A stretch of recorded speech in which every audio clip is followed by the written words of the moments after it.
Batman 139 Legacy 904. Chip Zdarsky writing with Jorge Jimenez on the art. Matt, I'm not happy reading this book. You know that? Yeah, me neither. So I feel like the monkey paw curse came in.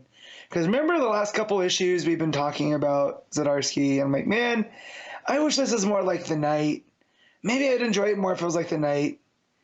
And now he's incorporating elements from the Night, and I don't want it to be like the Night. That monkey's paw. It's worse. It's like as soon as he started bringing up Batman's training days and traveling, and he started referencing multiple characters from multiple of those issues, I was like, oh no, this just reeks of like I don't want to sound too harsh, but it kind of feels like, oh, I wrote all this, so I'm going to reference all of it repeatedly now in my ongoing Batman comic. I don't know. I made the continuity. I can use the continuity. Yeah. But like in when I said more like the Night, I was talking more in tone, not in story and characters. You know. But yeah. Question about the Joker. When did he learn that Bruce is Batman? Do you know what's funny about that question, Matt? Do you know what's funny about that? What's funny about that? I was going to ask you the same thing. Okay. Because is this a thing that's happening in Man Who Stopped Laughing? Is this because they reference that? They reference that. Do you know what? It might have been in that Joker book that Gordon was the main character of that I did read some of. But I don't remember. I assumed I'd just forgotten something, but clearly he knows who Batman is, and he references it repeatedly. I love a good Joker story. I do, right? It's really easy to be cool and say you don't like Joker stories and that you like other Bat villains these days. But a great Joker story is still fantastic when it's done right. And because Zdarsky's voice for Bruce has been off for me pretty much his entire run, but especially since the multiverse arc really kicked in, I was not looking forward to him doing Joker, especially since the lead into it last issue, that event was bringing back up the three Jokers thing, which he references again. Here, Bruce is like, hey, I'll go take down all three of these bastards. And I'm like, okay, I guess we're dealing with that, when we could have just let that be out of continuity, but okay. Yeah. So I'm only going to keep reading this book, A, because it comes out on a slower week, and B, there's a train wreck quality. I want to know how messy this can get. I think it's a train wreck quality, but also Batman's obviously the biggest character at DC, so therefore the Batman book is the biggest ongoing book, so we probably should talk about it. Yes, however, if something's going to be continually bumming me out, I have other Bat books I can read, you know? I know, but like you say, it's a quiet week that it's out on, so it's easy enough to just... There is a genuine, and usually I thought I got away from this, to where it's like, only read stuff that you're enjoying. But on Batman, I've been reading Batman for forever. I probably have more Batman comics than I have anything else, just because I don't think I've ever had a break in collecting, right?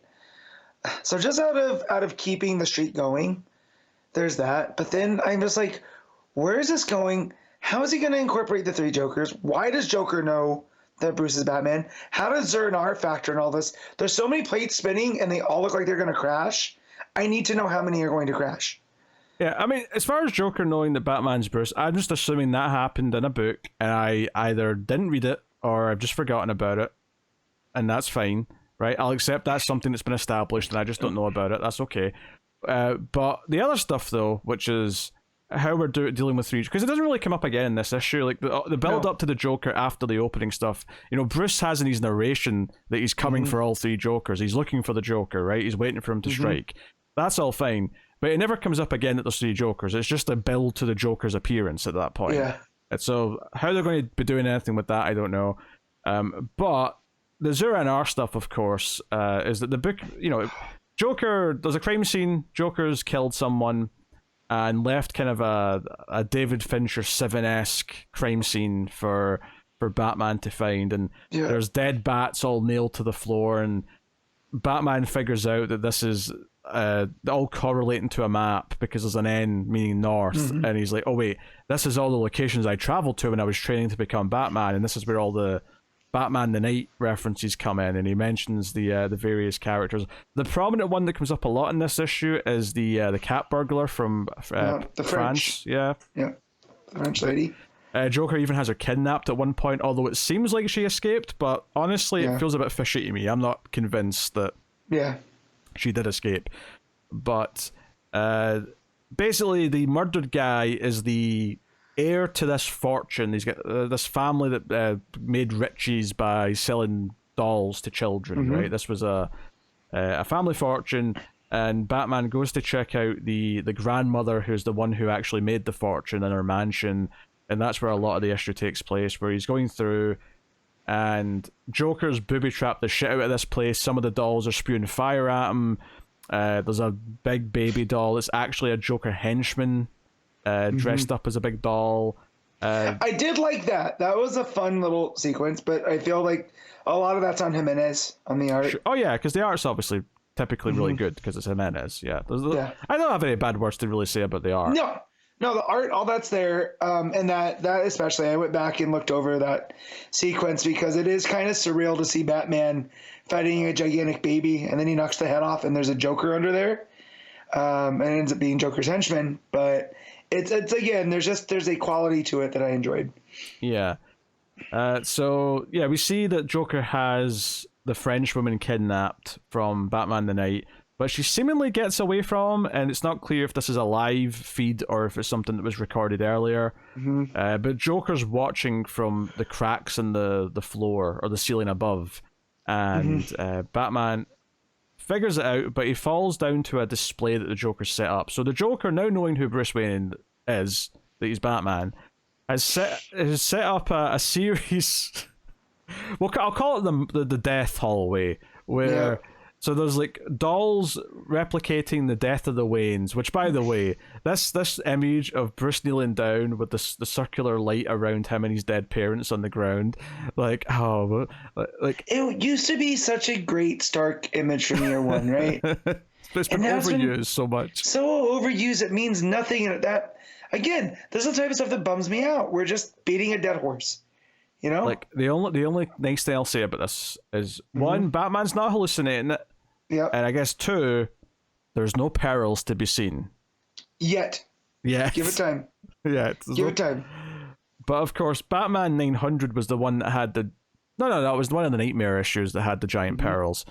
But Batman 900... It was one of the Nightmares. Yeah, but Batman 900 definitely had a reference to it, which is not surprising, I guess, because it's 900. He was jumping through all the different timelines. That's right. Yeah. But then look, the next spotlight's got a dead Robin, then dead Alfred... and then a dead Selina, which actually I had to go. So it got to this point, right? And Bruce mentioned in his narration that Selina's presumed dead, and I stopped and went, "What? What's he talking about?" Right? She fell in the hole. And I went back and checked that last event issue. And, oh yeah, she fell in the hole, and the ending was just a tease that she was maybe on the roof, but we don't know for sure. And I'm like, okay, all right, she's presumed dead technically. I just don't believe it for a second. So I guess that's just caught me off guard that this is the status quo right now. Yeah. Anyway, he finds Joker sitting up on his throne in this mansion. Look, I don't like the Joker, but this is a baller move. Him sitting in the white suit too, which I do love. Like the purple suit's iconic, but the white suit Joker, that's kind of reminiscent of Dark Knight Returns. I like seeing that here. And he says, I want to see the real you, Batman. And Batman feels himself getting woozy. He's like, what did you do? And he's like, no, this wasn't me. This was you. And this is Zur-En-Arrh taking over. And Zur-En-Arrh's like, I'm going to finally do what I should have done. I'm going to kill you. And Joker's laughing because he sees this as the real Batman finally coming out. And the final page is that Batman's trapped in his own head with an army of Zur-En-Arrh Batmans. We've got Michael Keaton Zur-En-Arrh, we've got Adam West Zur-En-Arrh, we got animated series Zur-En-Arrh, we got Batman Beyond Zur-En-Arrh, we've got 60s Zur-En-Arrh, we got old school comics, we got Scarecrow Zur-En-Arrh, I think that, I don't know what one that is. Yeah, I don't know who that one is above the animated series one, but it looks like Mignola version, like Gotham by Gaslight. Dark Knight Returns at the top. Dark Knight above him, That's too many Zur-En-Arrhs. That's the only one that I can't name is that top right one. But I saw this page and I just started laughing maniacally because I'm not liking this story. I'm not liking, like, the idea of like Bruce being in a battle in his own head, the idea that his conscience and like the good side of him is fighting with this urge to just be as violent as possible. Is it an interesting concept that I could see being done well? I hate how Zdarsky's exploring it. I hate how he's writing it, and I hate how it's been represented. And that's the thing too, is about Zur-En-Arrh killing Joker, doing what needs to be done. It's like, is it though? Because we already had the failsafe story, right? About Bruce possibly taking a life, and that was Penguin and all of that. And now he's almost bringing it full circle, which I kind of appreciate, with the whole Zur-En-Arrh of this now. Almost like it was Zur-En-Arrh's plan to enact the failsafe for Bruce to defeat the failsafe, so now Zur-En-Arrh can take full control. Did he fight the last I remember, failsafe just disappeared. We don't know where failsafe is right now, do we? I thought he defeated it because he died, right? And it went back into... Wouldn't it Did just... he not? Yeah, but wouldn't it just come back if he kills someone? Well, and this is where I think, is it coming full circle? If Zur-En-Arrh thinks that it beat the failsafe, because this was the whole machination, the because Batman of it all, right? Do you know what? I'll tell you what I don't want here, right? One, if Zur-En-Arrh kills someone, that still counts as Batman killing, so I do not like that at all, because that's still part of him. Because this is not like he's been possessed by someone else. This is still something that's created within himself. But two, is this the weird, like, oh, he's killed the Joker, but don't worry, there's two more, because we've established there's three of them. And the fact that he's wearing the white suit, which is when Joker killed himself in Dark Knight Returns. Spoilers, guys. But I figure if you made it this far with us, you've read Dark Knight Returns. But I feel like that's what a call out to that is. So who knows? I don't know, man. The art's good. Jimenez, like the art style and all the Zur-En-Arrhs, they're all different. They're all, Yeah, can also just say at the start of the book, he's got an alias where he's living in an apartment so the Bat family can't find him. He says that because his family have turned against him, like his real name and having a place under his real name is a target right now, so he can't let them interfere with his mission. And I'm just like, I just don't think that the story we just had, the Gotham War, was enough to justify this weird rift between Batman and the rest of the Bat family. It just all rings hollow with me, and I just...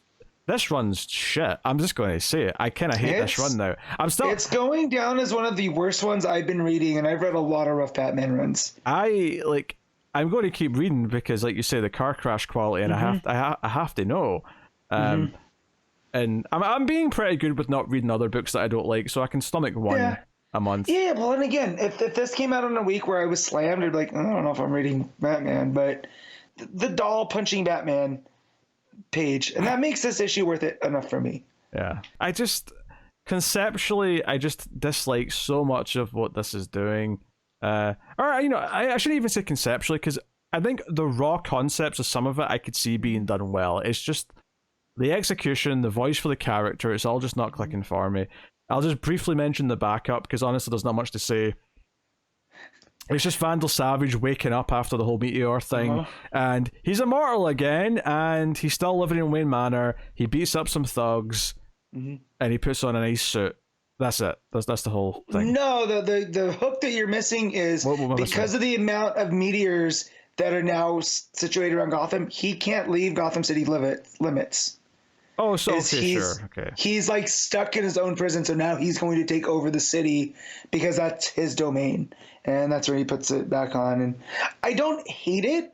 The idea of turning him essentially into Kingpin of Gotham City, yeah, it's like, okay. Well, to be fair though, it's not that he can't leave; it's just that he doesn't want to leave all these other meteor bits for other people to find, right? Well, no. It's when he gets along city limits, he starts to feel weak, as he feels the life force draining from him.